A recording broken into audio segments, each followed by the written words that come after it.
यहाँ इलेक्शन हो रहा है। इलेक्शन इससे पहले भी हुए हैं सीमांचल में, लोग चुनाव लड़ते हैं, लेकिन जिस तरह का इलेक्शन इस बार मैं देख रहा हूं, मैंने इससे पहले इस तरह के इलेक्शन कभी नहीं देखे। गालियां दी जा रही है सीमांचल के लोगों को, फिरौन कहा जा रहा है, नमरूद कहा जा रहा है। आया हुआ एक मेहमान आपसे कहता है कि अगर हमको वोट नहीं दोगे, हमारे मुकाबले खड़े होगे तो फिरौन होगे तुम। अमौर वालों में पूछना चाहता हूं कि क्या किसी मुसलमान को इससे बड़ी कोई गाली दी जा सकती है कि उसे फिरौन कहा जाए? आप सबको, सीमांचल वालों को फिरौन कहा जा रहा है, नमरूद कहा जा रहा है। मास्टर मुजाहिद को एक ने तकरीर करते करते कहा कि वो लंगड़ा घोड़ा है और हरामखोर जैसे लफ्ज का इस्तेमाल किया। कैसे सुन रहे हैं आप सारे लोग ये भाषण? आपके बेटों को, आपके बुजुर्गों को, आपके घर वालों को कोई बाहर से आया हुआ मेहमान गाली देगा और आप बर्दाश्त करेंगे? आप मेहमान नवाज लोग हैं, लेकिन इसका यह मतलब नहीं कि आपके घर के बुजुर्गों को आकर के कोई कुछ भी बोल के जाए। हम सायादार पेड़ जमाने के काम आए और सूखने लगे तो जलाने के काम आए। कच्चा समझ के बेच न देना मकान को, शायद कभी ये सर को छुपाने के काम आए। एक तरफ 35 साल की खिदमत है। मुझे बताओ, अगर वालिद बूढ़े हो जाए, अगर वालिद 35 साल से तुम्हारी खिदमत करे और फिर पड़ोस में कोई आकर के कहे कि तुम्हारे वालिद तो बूढ़े हो गए, अब इनको घर से निकाल दो, तो क्या घर से निकाल दोगे? निकाल दोगे क्या? मुझे बताओ, जलील मस्तान साहब ने पूरी एक पीढ़ी आपकी खिदमत की है या नहीं की है? की है या नहीं की है?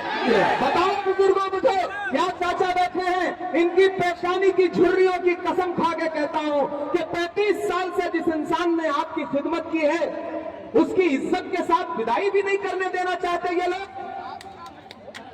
मैं हैरत में हूं, मैं गुस्से में हूं कि सियासत होती रहती है, चुनाव लोग लड़ते रहते हैं। जो आपके खिलाफ खड़ा होगा उसको फेसबुक पे मां बहन की गाली दोगे? मैं खड़ा हूं तुम्हारे खिलाफ, जो जितना गाली देना है दो, मैं डरने वालों में से नहीं हूं।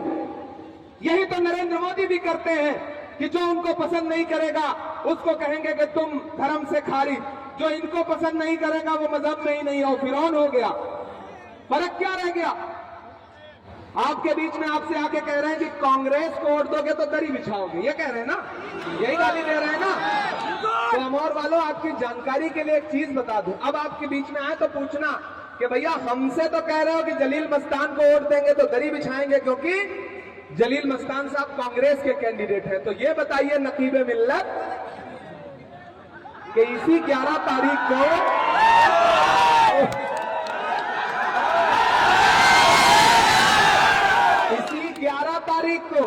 जब यहां वोट पड़ रहा होगा, उसी समय हैदराबाद में भी एक सीट पर चुनाव हो रहा है। हैदराबाद में उनके घर से 1 किलोमीटर दूर है वो जुबली हिल्स। वहां कयादत नहीं खड़ी कर रहे हैं, वहां कांग्रेस के कैंडिडेट नवीन यादव के लिए घर घर जाके वोट मांग रहे हैं। वो कांग्रेस के कैंडिडेट के लिए वोट मांगे तो सियासत और हिकमत, आप कांग्रेस के कैंडिडेट को वोट दे दो तो दरी बिछाना, क्या है ये कौन सी दोगली सियासत है? जैसे आप समझ रहे हो कि कांग्रेस की तेलंगाना में हुकूमत है, तो हुकूमत का साथ देने के लिए, ताकि बीजेपी और टीआरएस वापस ना जाए, इसलिए कांग्रेस का साथ दे रहे हो। अरे तो अमौर वाले भी, सीमांचल वाले भी यहां से नरेंद्र मोदी और नीतीश कुमार की हुकूमत को उखाड़ फेंकने के लिए और महागठबंधन की सरकार बनाने के लिए, मतलब तुम्हारी समझदारी और अमौर के लोग समझदारी दिखाएं तो दरी बिछा रहे हैं। ये गाली मत सुनो, अब इन गालीबाज लोगों को जवाब दो। इनसे कहो कि हम मेहमान नवाज लोग हैं, कोई बरसाती परिंदा हमारे बीच में आएगा, हमारे बुजुर्गों को गाली देगा, तो हम जवाब में तो कुछ नहीं कहेंगे, लेकिन 11 तारीख को अपना गुस्सा ईवीएम की हाथ छाप वाली बटन पे निकालेंगे। और इतना वोट देंगे, इतना वोट देंगे, इतना वोट देंगे जलील मस्तान साहब को कि इंशाअल्लाह ताला जलील मस्तान साहब इतने वोट से जीतेंगे, इतने वोट से जीतेंगे कि पूरा हिंदुस्तान देखेगा। मेरे भाई, आप यहां हजारों की तादाद में हैं, सरों का समंदर है। मैं अमर की मोहब्बत के बीच में खड़ा होकर बहुत संजीदगी से एक बात कह रहा हूं। लड़ाई बहुत बड़ी है, लड़ाई बहुत अहम है। मैं खगड़िया से लेके, बिहार शरीफ से लेके, नालंदा से लेकर के, गया टाउन से लेकर के, सिकटा से लेकर के, ढाका से लेकर के, बेतिया से लेकर के, पूर्णिया से लेकर, धमदाहा से लेकर के, कस्बा से लेकर, किशनगंज से लेकर, बहादुरगंज से लेकर के, बरबीघा से लेकर के, दीघा से लेकर के, बछवाड़ा से लेकर के अब यहां अमौर में पहुंचा हूं। पिछले 14 दिन से पूरे बिहार में कैंपेन कर रहा हूं। न नींद देख रहा हूं, न पसीना देख रहा हूं। क्यों? क्योंकि मैं चाहता हूं, मैं उत्तर प्रदेश से आया हूं, मैं देख रहा हूं लोगों के घरों पे चलते हुए बुलडोजर, मैं देख रहा हूं असम में लोगों के उजड़ते हुए आशियाने। बिहार वालों, सरकार बदलने का वक्त आया है। किसी जज्बाती तकरीर के चक्कर में मत पड़ो। एकजुट होकर के महागठबंधन को वोट दो। ये आएंगे, लंबी लंबी तकरीरें करेंगे, जज्बाती बातें करेंगे, लेकिन याद रखना दानिश्वर लोगों कि मरहम के लालच में अपनी दुखती रग का पता दुश्मन को देना होशमंदी नहीं है, बेवकूफी है। इस झांसे में नहीं आना है। अदावत है, सियासत है, परिंदा है, शिकारी है। अदावत है, सियासत है, परिंदा है, शिकारी है, मगर इन सारी चीजों पर मोहब्बत अब भी भारी है। और जलील मस्तान साहब के लिए आपकी जो मोहब्बत है, मेरे भाई, मैंने सुना है जलील मस्तान साहब को क्या क्या कुछ कुछ नहीं कहा जाता। इनके लुंगी पहनने पे तंज करते हैं। अरे लुंगी तो आपका लिबास है, अगर इन पे तंज कर रहे हैं तो समझो आप पर तंज कर रहे हैं। कोई इंसान सादगी मिजाज है, मैं भी तहमत पहनता हूं, आप भी, हमारे बुजुर्ग भी, चचा हमारे लुंगी पहन के खड़े हैं, तो आप इन पे तंज करोगे क्योंकि आप गुलाबी पजामा पहनते हो इसलिए? आपकी शेरवानी आपको मुबारक, लेकिन सीमांचल का लिबास लुंगी और कुर्ता है। यहाँ का लिबास यहाँ के लोगों को मुबारक। आपकी शेरवानी आपको मुबारक। हमारे माथे पर बंधा हुआ गमछा और लहराता हुआ गमछा, पहनी हुई लुंगी और कुर्ता पसीने में डूबा हुआ, हमें मुबारक। हमारे पहनावे पर तंज मत करो, हमारे खाने पर तंज मत करो, हमारे बुजुर्गों पर तंज मत करो। अगर करोगे तो ये सीमांचल है, ये बेरंग वापस लौटा देगा, दोबारा आने की कोशिश भी नहीं करिएगा। ये सीमांचल है। मैंने सुना है कि गालियां दी जा रही हैं। मुझे बताइए, उनके साथ जो नौजवान बच्चे घूमते हैं, उन्होंने कभी सोचा है कि जब वो कांग्रेस को वोट देने वालों को फिरौन कहते हैं, तो मेरे बाबू, मेरे भैया, तुम्हारे वालिदैन तो कई कई साल से कांग्रेस को वोट देते आ रहे हैं, तुम्हारे वालिदैन को गाली दे रहे हैं, वो दे रहे या नहीं दे रहे? इसलिए मैं आपसे कह रहा हूं, ये मेरे वालिद की उम्र के हैं। अगर जलील मस्तान को कोई गाली देगा तो वो इमरान प्रतापगढ़ी को गाली देगा। वो शाहरुख खान की फिल्म का डायलॉग है ना कि बेटे को हाथ लगाने से पहले बाप से बात करो। यहां आपके नौजवानों ये डायलॉग बदल दो कि बाप को हाथ लगाने से पहले बेटे से ये बदल दो। आज से पूरे अमौर के चप्पे चप्पे पे, चौराहे चौराहे पे बस एक नारा लगना चाहिए कि बाप को हाथ लगाने से पहले बेटे से बात करो। वालों, ये इलेक्शन बहुत जरूरी इलेक्शन है। सरकार बनने जा रही है, सरकार में हिस्सेदारी बनो। अगर जलील मस्तान साहब चुनाव जीतेंगे तो डॉक्टर जावेद साहब, रकीबुल भाई, हम सारे लोग वादा करते हैं कि इंशाअल्लाह ताला शानदार मिनिस्टर बना करके इनको वापस लाएंगे। इसलिए चूकना नहीं है, झांसे में नहीं आना है। नहीं आओगे ना? नहीं आओगे ना? अगर आप झांसे में नहीं आए ना, डॉक्टर जावेद साहब कहां, जरा उनको बुलाइए आप। हाँ, शायरी भी सुनाएंगे हम। कहां जा रहे हैं आप? सीमांचल मेरे लिए घर की तरह है। डॉक्टर साहब, ये डॉक्टर जावेद साहब हैं, इनके वालिद ने, इन्होंने खामोश रह करके सीमांचल की खिदमत की। क्या सिर्फ लच्छेदार बात करने वाले ही अच्छे होते हैं? खामोश रहने वाले लोग अच्छे नहीं होते? डॉक्टर जावेद साहब ने भी आपकी खिदमत की। मैं जब भी देश की पार्लियामेंट में घुसता हूं तो मैंने देखा है वहां सीढ़ियों पर खड़े होकर के डॉक्टर जावेद आपके अलीगढ़ यूनिवर्सिटी के किशनगंज ब्रांच के लिए पोस्टर लेके खड़े रहते हैं कि फंड दो। और डॉक्टर साहब ने, इमरान प्रतापगढ़ी ने, दोनों ने पार्लियामेंट में खड़े होकर के सीमांचल के लिए, किशनगंज ब्रांच के लिए आवाज उठाई। और यहां वादा करता हूं, सरकार बना दो, जलील मस्तान को जिता दो, मैं अलीगढ़ यूनिवर्सिटी के किशनगंज ब्रांच के लिए वहां धरने पे बैठ करके उसे बनवाने का काम करूंगा। डॉक्टर साहब करेंगे, जलील मस्तान साहब को जिता दो। क्या पता, क्या पता, डॉक्टर सुनो, मेरी बात सुनो, क्या पता जलील मस्तान साहब इसके बाद चुनाव लड़ने की हिम्मत ना कर पाए, क्या पता खुद ही रिटायरमेंट ले लें। लेकिन क्या बुजुर्गों की विदाई ऐसी होगी कि बाहर से मेहमान गालियां देंगे और ये अपनी आंख मूंदने से पहले ये मलाल लेकर के जाएंगे दुनिया से कि मुझे बाहर से आए लोगों ने गाली दी और अमौर के लोग चुप रहे, उनको वोट दिया? क्या ऐसा करोगे? ये चुनाव तुम्हारी इज्जत का चुनाव है, ये चुनाव तुम्हारी दस्तार का चुनाव है। अपनी दस्तार बचाओ। पैसे से खरीदने, तकरीरों से खरीदने आए तो उनसे कहना कि बाप के बारे में कुछ बोलने से पहले बेटे से बात कर। ठीक ना? कहां सोया है चौकीदार, कहां सोया है चौकीदार।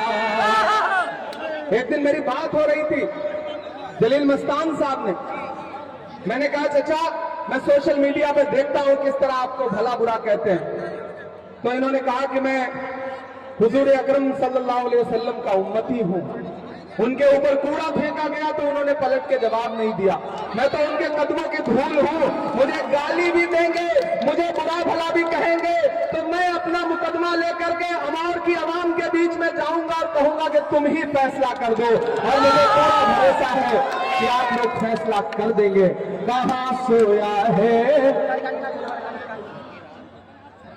कहां सोया है चौकीदार, कहां सोया है चौकीदार। ये वाला झंडा निकाल लो, उधर अम्मी और बहनें खड़ी हैं, दिखाई नहीं दे रही। हाँ, झंडा निकाल लो जरा, आया और ऊंचा कर दो। हाँ, बस बस बस, ठीक। उधर मेरी माएं बहनें खड़ी हैं। आपको पता है महागठबंधन की सरकार क्या ऐलान कर रही है? जैसे ही सरकार बनेगी, अम्मी सलाम अलैकुम, जैसे ही सरकार बनेगी आप लोगों के अकाउंट में फरवरी में 30,000 रुपया एक एक औरत के अकाउंट में आएगा। उधर जो माएं बहनें खड़ी है, 30,000 एक एक औरत के अकाउंट में सरकार महागठबंधन की भेजेगी। और एक एक नौजवान तैयार हो जाओ, सरकार बनी तो बिहार के एक एक परिवार के एक एक सदस्य को सरकारी नौकरी देने का काम किया जाएगा। इसलिए साथियों, कहां सोया है चौकीदार। हेलीकॉप्टर जाएगा, क्योंकि मैं ज्यादा देर तक तकरीर करूंगा तो उसके उड़ने का टाइम हो जाएगा।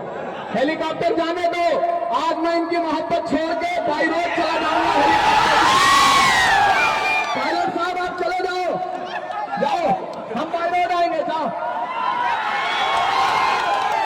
आप निकल जाओ। डॉक्टर साहब एक गाड़ी का इंतजाम रखिएगा, नहीं तो पैदल जाना पड़ेगा। इनायत भाई कहाँ है? इनायत भाई सलाम अलैकुम, क्या हाल चाल है? कहां सोया है चौकीदार, कहां सोया है चौकीदार। गैस कीमत भी 1000 के पार।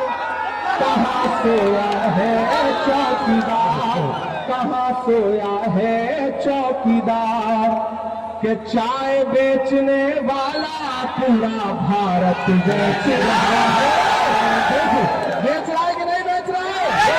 बेच रहा है कि नहीं बेच रहा है? कि चाय बेचने वाला पूरा भारत बेच रहा है। इसी काम में हासिल से महारत बेच रहा है। कि रेल बिक गई, तेल बिक गया, बिका हवाई अड्डा। अच्छा, हमारे हेलीकॉप्टर में तो हमारी पार्टी पैसा दे रही है, तेल हमारी पार्टी भरवा रही है। मैंने सुना है उनके हेलीकॉप्टर में बेचारे कैंडिडेटों का पैसा गया है। गया है कि नहीं गया है? हमने तो सुना था कि सीमांचल आएंगे तो सीमांचल की खिदमत की बात करेंगे, लेकिन क्या पता था कि जो हेलीकॉप्टर लेके आएंगे उसमें भी